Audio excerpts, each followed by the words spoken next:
یعنی کسی کی تلوار سے، کسی کے تیر سے، نیزے سے بغیر زخم کھائے، بغیر مرے پھر بھی شہید ہیں، کیونکہ اپنے نفس کو مار لینا یہی ہے وہ جو ابھی پہلے آیت پڑھے، قل ان صلاتی و نسکی و محیای و مماتی للہ رب العالمین۔ جب تم اللہ کے لیے آپ ایسے ہو جاؤ گے تو پھر آپ شہیدوں بھی ہیں۔ کیوں؟ کشتگان خنجر تسلیم را، جس نے اپنے چاہت کو، اپنی تمام زندگی کی چاہت کو، اپنے نفس کی خواہش کو اللہ کی رضا والے خنجر سے، محبت والے خنجر سے ذبح کر دیا، ختم کر دیا، اس کی چاہت کو اپنا لیا، وہ ہر زمان از غیب جان دیگ رست، اس کو ہر لمحے نئی زندگی ملتی ہے، ٹھیک ہے نا۔ کشت گانے خنجر تسلیم را، کشت گانے ذبح کر دیا، خنجر تسلیم را، تسلیم و رضا کے خنجر سے۔ مسلمان کا معنی بھی یہی ہے، تسلیم و رضا کا پیکر، بس اللہ کی ہر فیصلے کو وہ تسلیم کر لے، اس کی ہر بات پہ یہ راضی ہو جائے۔ تو وہ شہداء بھی ہیں عند ربہم، وہ اپنے رب کے پاس ہے، وہ اپنے رب کے ساتھ ہے، رب اس سے جدا نہیں، وہ رب سے جدا نہیں، یہ مقام قرب ہے، وہی مقام قرب پائے گا جو اس طرح کرے گا دنیا میں۔ اور لہم اجرہم و نورہم، پھر ان کا اجر یہ ہے کہ اللہ پاک ان کے باطن کو نور عطا فرما دیتا ہے، نور معرفت۔ افمن شرح اللہ صدرہ للاسلام فہو علی نور من ربہ، جس کا سینہ اسلام سے اللہ کھولنا چاہے، اسلام کے لیے کھولنا چاہے، اس کو نور معرفت عطا فرماتا ہے۔ اتقوا فراست المومنین، مومن کی فراست سے ڈرو، ینظروا بنور اللہ، وہ اللہ کے نور سے دیکھتا ہے، جو اللہ نے قلم میں دیا ہے، قلم اتارا ہے، وہ اللہ کے نور سے دیکھتا ہے، وہی مقام قرب حاصل کرتا ہے جو اپنے نفس کو مار لیتا ہے۔ رب رب کر دے بڈھے ہو گئے ملا پنڈت سارے، رب دا کھوج کھرانا لبا سجدے کر کر ہارے، رب تاں تیرے اندر وسدا وچ قرآن اشارے، پلے شاہ رب انہوں نے ملدا جیڑا اپنے نفس نو، اپنے میں نو، اپنے چاہت نو اس دی چاہت تے مارے۔ یہ آگے تھوڑا سا میں نے سبحان اللہ، تو اپنے نفس کو مارے گا۔ بی بی رابعہ بصری قلندر رحمۃ اللہ علیہ سے کسی نے پوچھا آپ نے رب کو کیسے پایا، کب کیسے رب کے پاس گئے؟ آپ نے فرمایا ایک قدم میں نے اپنے نفس پہ رکھا تو دوسرا قدم اپنے رب کے پاس، یہ ہے۔ پھر رب سے ملنا ہے تو پھر آپ کو یہ کرنا ہے۔ جب ایسے کرو گے، اب اللہ رب العزت نے فرمایا اللہ خبردار، 1.5 ارب یا 1 ارب 55 کروڑ آبادی ہے مسلمانوں کی، اب سب بیٹھے ہوں تو اعلان ہو جائے خبردار، تو ہر ایک متوجہ ہو جائے کیا بات ہے، کیا حکم ہے۔ تو اللہ رب العزت نے بھی ہر پڑھنے والے کو، سننے والے کو خبردار کیا، اپنے طرف متوجہ کیا۔ پھر فرمایا انا اولیاء اللہ، بے شک جو میرے دوست ہیں، جس کا یہ بھی معنی ہے یہ میرے دوست ہیں۔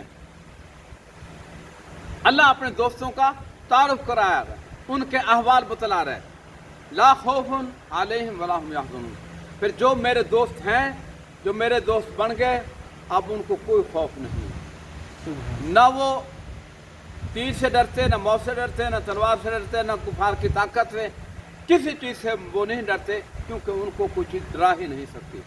انہوں نے تو اپنے چاہت کو، اپنے نفس کو پہلے ہی مار دیا۔ حضرت سیدنا عمر فاروق رضی اللہ تعالیٰ کے پاس نجاشی بادشاہ نے زہر بھیجا، عورت بھیجی، خوشبو بھیجی۔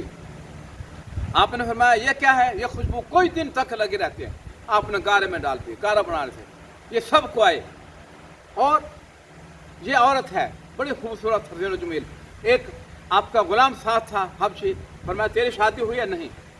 تو اسے شادی کا آپ نے دیکھا تک بھی نہیں، اس سے نکاح پڑھا دیا، کہنے کا یہ زہر ہے، ہوا برابر بھی اگر کسی کو دے دیا جائے تو اندر کٹ کے باہر آ جائے گا، ہلاک ہو جائے گا۔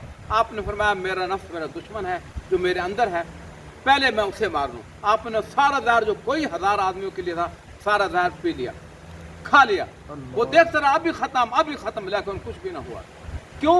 کہ جس نے پہلے ہی اپنی چاہت کو ختم کر دیا، اب اس کی اس کا نفس تو اس کا وہ نہیں ہے، اب تو وہاں اندر مالک ہے۔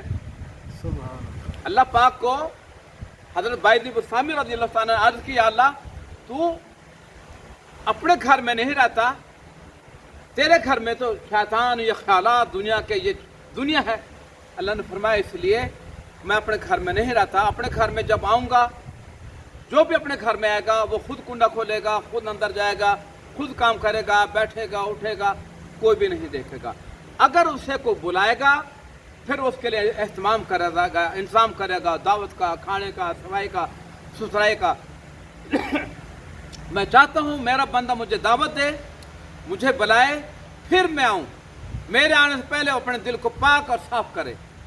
اگر اسے میری محبت ہے، میری چاہت ہے، مجھ سے ملنا چاہتا ہے تو اپنے باطن کو پاک کرے، حرام غذاؤں سے، دنیا کی چاہت سے، دنیا کے رنگینوں سے، ہر اس سے جو نفس کی چاہت ہے وہ ختم کر دے۔ تو کلمہ بھی یہی ہے، لا الہ، نفس سے لے کر دل تک لا، یہ خواجگان چشت پڑھتے ہیں، یہ نفی ہے۔ الہ، اپنی تمام چاہتوں کو کمر کے پیچھے پھینک دیا کہ کوئی معبود نہیں ہے، کوئی میرا دینے والا نہیں۔ جس طرح ہم نے کہا یہ مجھے کھانا دے گا، یہ مجھے تھانے لے کے جائے گا، تھانے بچائے گا، یہ میرا کام آئے گا، یہ میرا بدلہ لے گا، یہ مجھے میرے اس طرح کام آئے گا، میری بیماری میں کام آئے گا، اور مجھے یوں تمام یہ بت انہوں نے گرا دیے۔ تمام یہ بت پرستی ہے نا، اگر وہ نہ چاہے وما ہم بضارین بہ من احد، کوئی ایک چیز بھی تکلیف دے نہیں سکتی، نہ کوئی بجلی، نہ کوئی ایٹم بم، نہ کوئی زہر، نہ کوئی کچھ بھی نہیں دے سکتے، کیونکہ کھا لیا نا حضرت عمر فاروق نے زہر تو کچھ نہیں ہوا، کچھ نہیں، الا باذن اللہ، جب تک اللہ کا حکم نہ ہو۔ آگ کا کام ہے جلا دینا، بابا ابراہیم علیہ السلام کو آگ میں ڈالا تو نہیں جلایا، کیوں؟ حکم تھا، قلنا یا نار کونی بردا وسلاما علی ابراہیم۔ اس کے تفصیل میں نہیں جاتے۔ بابا اسماعیل علیہ السلام کا گلا چھری کام کاٹ دینا نہیں کاٹا دے سمجھاتا، کیونکہ آرڈر نہیں تھا۔ یہ حکم اور ہوتا ہے، ایک ہوتا ہے حکم، جیسا کہ بابا آدم علیہ السلام کو حکم دیا کہ گندم نہ کھانا، لیکن چاہت کیا تھی، ارادہ کیا تھا کہ کھائے، کیونکہ کھائیں گے، دنیا میں تو اولاد نہیں ہے، جنت میں تو اولاد نہیں ہے، وہاں تو بالکل پاک ہے، یہ خیال بھی نہیں ہے، جب تک یہاں رہیں گے دونوں رہیں گے، اب اولاد ہونی چاہیے، تو اس اولاد کے خاطر جنت بھی بن گئی، دوزخ بھی بن گئی، زمین آسمان سب کچھ بن گیا، تو اب آپ نے اللہ کی چاہت کو اپنایا، کھا لیا، تو تب آئے الحمدللہ آج میں اور آپ ہیں۔ آپ نہ کھاتے تو کہاں ہوتے، جنت میں تو یہ نہیں ہونا تھا، تو اس لیے آپ نے کھا لیا، آپ دنیا میں تشریف لے آئے، اور پھر یہ آپ کی اولاد بھی ہے۔ اور ابلیس کو جو کہا سجدہ کر، مقصر کرتے ہیں، وَإِذَا سَوَيْتُ وَنَفَخْتُ فِيهِ مِن رُوحِي، کہ جب میں اسے سنوار لوں تو پھر اس میں اپنی جانب سے معزز روح داخل کروں، فَقَوْلُهُ سَاجِدِينَ، تم نے اسے سجدہ کرنا، فَسَجَدَ الْمَلَائِكَةُ كُلُّهُمْ أَجْمَعُونَ، تمام ملائکہ نے سجدہ کیا الا ابلیس نے نہ کیا۔ قَالَ يَا إِبْلِيسُ مَا مَنَعَكَ أَن تَسْجُدَ لِمَا خَلَقْتُ بِيَدِي، اے ابلیس تجھے کس نے منع کیا سجدہ کرنے سے جس کو میں نے اپنے ہاتھ سے بنایا؟ تو دوسری آیت میں ایک جگہ اس نے کہا قَالَ أَنَا خَيْرٌ مِّن، میں اس سے بہتر ہوں، خَلَقْتَنِي مِن نَارٍ، میں آگ سے ہوں، وَخَلَقْتُ مِن طِينٍ، مٹی سے ہے۔ اب یہ بھول گیا، وہ کہتا میں ملک الملائکہ ہوں، اسے یہی نہیں پتا آگ کا کام کیا ہے، مٹی کا کام کیا ہے۔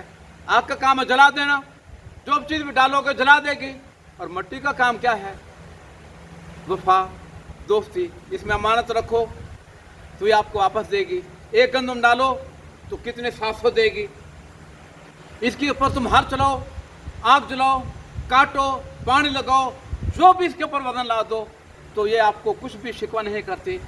کافر نے بھی ایسا کیا، اس نے بھی امانت ڈالی، بیج ڈالے، اس نے اس کی بھی امانتیں واپس کی، مسلمان نے ڈالے، اس کی بھی امانتیں واپس کی، تو اس میں وفا ہے، آگ میں وفا نہیں ہے، تو اس لیے وہ اس بات کو بھول گیا، جب اس کے اندر یہ علم نہیں تھا تو اس لیے راند درگاہ ہو گیا۔